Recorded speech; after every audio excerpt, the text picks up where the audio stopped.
Well, welcome back, everyone, students and seekers. It has been a long time, a couple weeks since I did a stream, and I'm sorry for that. I had to take a little break. Things got a little had to take a break and do other things. But we're back, and we're going to finish up the series about counterculture, the David Platt book here. Should have had that in front of me. We're down to the last two or three chapters, so here we go. This one's kind of an obvious one, but it bears repeating. So I think it's not crazy to say that these days race is a contentious issue. The rise of populism has led to those who wish to favor one race over another, or to those who are actually cautiously tolerant of racism, bigotry, anti-Semitism, etc. This is not anything new. Racism is something that's been around since even the Bible's times, really. But what makes it especially upsetting today and in the recent few decades is that the church, which should be a bulwark against such things, is not unified against such things. So sure, there are plenty of churches that are against racism and vocal about it, and that's amazing. But the problem is there's also churches that either stand by idly or just kind of cautiously accept it because of a political expedience. They place temporal ideology over biblical truth. So looking at the book and the Bible and a case study, let's examine what's the problem, what the Bible has to say about racism and ethnic bigotry, let's say. The first point, let's go to why racism. Why is the Bible anti-racist? Well, let's go back to the Old Testament, the origins. There's plenty of verses I could pull out, but let me go back to the very beginning. In Genesis 1, God points out how he made mankind, man and woman, in his own image. And he called it good. So if God is unchanging, and he laid this standard out then, does he show favorites today racially? The answer is no, by the way. As David in the book points out, even after the flood, when Noah's sons would spread out and create different races and clans, they all came from Noah, who came from Adam and Eve. In other words, if the source was declared good and equal, and God is the same and called the source good and equal, and he hasn't changed his mind, where do we have racial and ethnic superiority coming from? Not from God. So in his mind, he views us all the same. There is no origin story about how different races came to be because one side of Satan favored another. I mean, just Brigham Young, I'm talking to you as though you could understand me. But let's go to the New Testament because it doesn't stop there. So lest someone think that this changed, the New Testament is filled with examples of not having partiality. In Acts 10, Peter saw a vision, a really weird one, of all these animals being able to eat all these different foods. But in there, God was basically saying, eat whatever you want. In other words, stop enforcing Judaic principles and let the Gentiles come to me. Essentially, I'm not favoring this message of the gospel is not favored for anyone. It's for everyone. And we see guys like Paul or Simon, Philip the evangelist, take up the mantle of witnessing to everyone they encountered. I mean, in fact, with Paul, due to the conflict between Jew and Greek in his day, Paul had to speak about this quite a bit. Ephesians 2:14, he says, for he himself is our peace, who has made the two one and destroyed the barrier, the dividing wall of hostility. In Galatians 3:28, Paul says, there is neither Jew nor Greek, slave nor free, male nor female, for you are all one in Christ. In the book of Philemon, Paul is telling a Greek slave owner, your slave is equal to you in Christ. In James 3:17, it says that the wisdom that comes from heaven is pure, peace-loving, considerate, submissive, impartial, and sincere.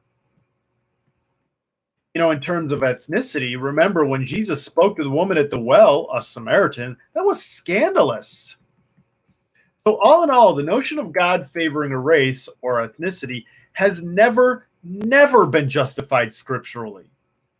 This is just what happens when someone takes a verse way out of context with the curse of Ham and fills the rest of with their own personal ideology. For them, the Bible is to be ignored or flat out altered or flat out ignored. You know that note about the curse of Ham? You don't even know if Ham went on to Africa. For sure, that is. So, come on. That's just fantasy making up. Well, God condemned that race because the curse of Ham. No, that's just nonsense. Now, I want to make a note here that it's in our zeal to fight racism. Some people like to say that, and they're very well meaning, they're coming from a good place, but they like to say, I don't see skin color or ethnicity. All I see is people. And that's a good position to take, but there's three problems with that in particular. One, though race and ethnicity are constructs, they do inform identity. Sure, a person of color can be many different identities. However, their skin color can and often does inform who they are, whether through history, culture, language, socioeconomic background, whatever the case. To deny that identity is to pigeonhole people.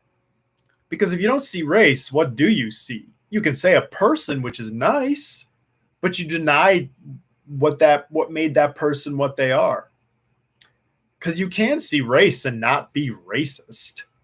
Just because we're anti-racist doesn't mean we don't notice differences. Consider it kind of like food, I suppose. Just to say, I don't see different kinds of food. I just see food.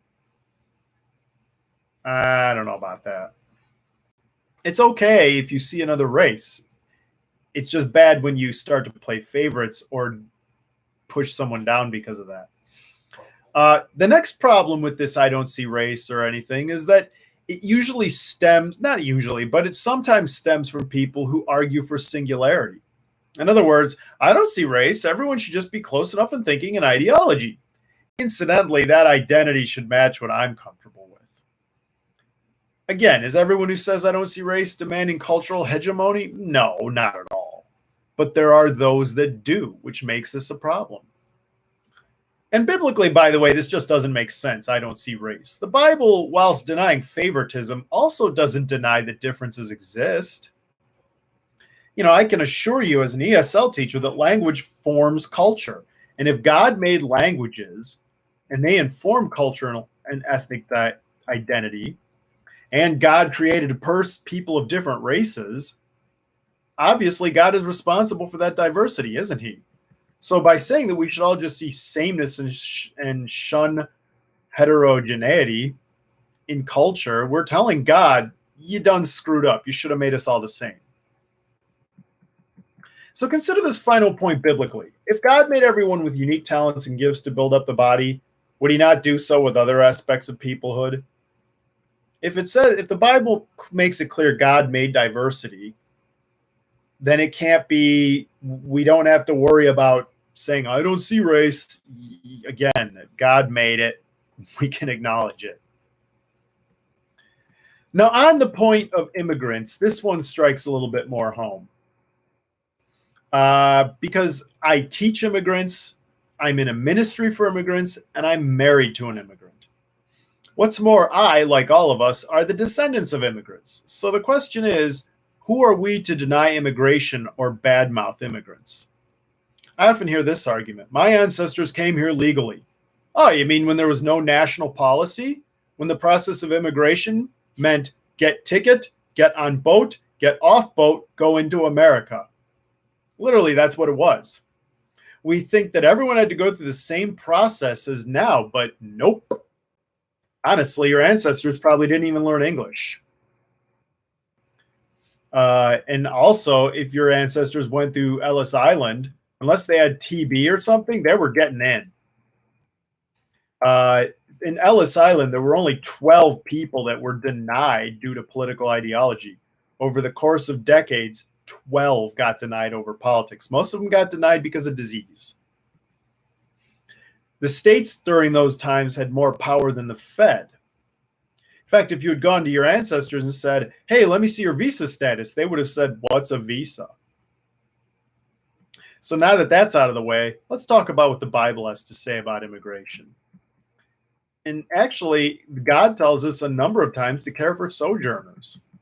Genesis 23:4, I am a stranger and an alien residing among you. Give me property among you for a burying place. Deuteronomy 10:19, you shall also love the stranger, for you are strangers in the land of Egypt. Leviticus 19:34, the alien who resides with you shall be to you as the citizens among you. You shall love the alien as yourself, for you were aliens in the land of Egypt, and I am the Lord your God. Deuteronomy 27:19, cursed is anyone who withholds justice from the foreigner, the fatherless, or the widow. Romans 12:13, contribute to the needs of the saints, extend hospitality to strangers. Strangers includes foreigners, by the way. So some of you might be saying, hey, most of those are Old Testament. Yeah, remember how I said God is unchanging? And remember last week when I quoted Jesus saying, I'm here to fulfill the law? Still applies. Remember, moral codes still apply. And I'm not here to say one policy or another. I'm not here to say let's reinstate the policies of yesteryear or anything like that. But what I'm really here to say is there's no place in the church for us to be some kind of nationalist immigrant haters. When refugees come our way, the church should be saying, send them this way, not, oh, we can't really take care of them. I mean, crumbs, nethers, people, we can't. Have you seen our houses? Have you seen our mega churches? The Baptist Conference has no money for the sojourner in need? Do we need to go back to the chapter about the poor? Do we need to go back to repeat the verses about taking up your cross? We have the money. We always love to tell that story about the orphanage where the guy needed food and then all of a sudden a truck with bakery items broke down in front of it. We believe in that, but not when it applies here. No. Another note I want to make, I've heard people speak about okay or acceptable immigrants. Not necessarily in our church, I haven't heard it, but I've heard it in other churches. In other words, depending on your country, you're okay. My wife is an okay immigrant because she's blonde, blue-eyed, pasty white, speaks English, and is from Germany. Well, what if she was from, to paraphrase one famous individual, a garbage hole country? What if her English was kind of bad? If the answer is anything but, well, she's your wife and she's Christian and that's all we need to know, we've got a problem. As Christians, we cannot differentiate between immigrants. Remember that thing in James 3:17? Impartial is the wisdom of heaven. And don't mistake complicated issues with a lack of biblical compassion. When someone enters our doors, our question should not be, what's your status? Who cares? If they seek Christ or are in need, we serve them. That's what we do. Remember Matthew 25:40 when Jesus said, whatever you did for the least of these, you did for me. If we, as a church, support policies that carelessly cast out the sojourner in need, we cast out Jesus, who incidentally was a refugee. So just some practical notes about this. One, we still defend legal immigration, obviously. We should. Defending the law is what Christians do. But we're not part of restricting policies based on preference. Racial-based quotas are a no-go for us. Anchor families need to be kept together, as family unity is more integral to the Christian belief than immigration status. Refugees are our responsibility as a church, regardless of what some ideology says. Another point just to keep in mind, the definition of an immigrant, the best definition I ever heard was in the 1939 film, The Hunchback of Notre Dame. Some gypsies were trying to come to the city of Paris, and the guard said, oh, no immigrants. To which the gypsy replied, what is immigrant? You come yesterday, I come today. I mean, after all, to the Native Americans, we're all invaders anyway, right? We're invaders and thieves. Again, I'm not saying we should be harborers of illegality. Rather, whenever a policy is designed by making someone the other and is filled with vitriol, such as those people are dirty, we are commanded to oppose that, at least in terms of ideology. And if we can take it to the ballot, go vote against it, we do. I remember on a mission trip, there was a pastor who told me, I wish I'd remembered his name, but he made the interesting point that some churches love to go to other countries and sit in a pew with maybe someone from the Philippines, I don't know, and build up a church there. And they're happy to do that. But then when they come back to the U.S. and they see a Filipino sit next to them, the view is, oh, whoa, whoa, whoa, whoa. I was okay to have you over there, just not here.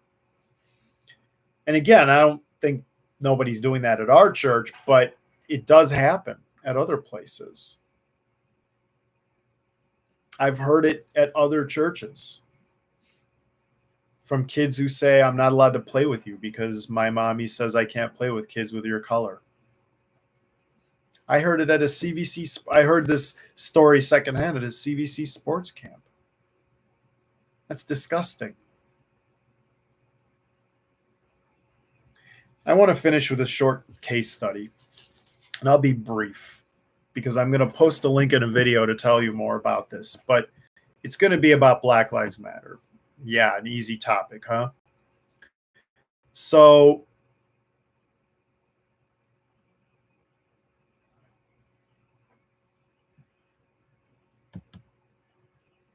whoops, there was a small technical issue there. Sorry about that. So, weird. Anyway, Black Lives Matter is a contentious point, but the only thing I want to draw attention to is that it's not a monolith. What I mean by that is it's not a central organization with a leadership structure and a financial base and a unified ideology. It really isn't. But whenever we hear it, we kind of bristle, don't we? We think, ooh, that's bad.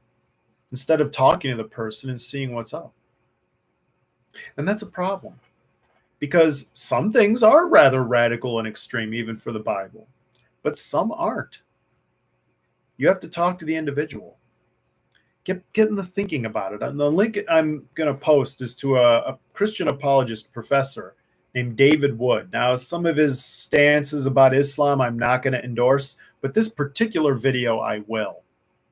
Because in this video, he essentially is pointing out his background as someone who he was in prison. And he explained the types of guards and the types of police officers he's encountered in his life. And he's explained, as he goes through it, he explains why people have come to this point. And he's not some kind of cancel the police kind of guy in any way. But he's promoting understanding because he has seen it from the other side. And he wants you to know. So instead of every time we see something like BLM or other kind of race, instead of rising up and bristling about it, let's listen first. Because God views them as valuable. Maybe they've got a point. Again, it depends on the individual. You have to speak to them about it. But I really encourage you, it's a longer video by David Wood, but really watch that. And that'll kind of help you realize that I should be taking this on a case-by-case basis. So, bottom line, there is no room in the church for any kind of ism that favors one group over another. There's no room for it in the Bible. And that can be soft. And I mean that could be clan wearing, but it can also be just soft. You treat someone different or view them differently. There's no room for that. Because if anybody has a right to judge us, it's Jesus, and he died for us all. So consider that.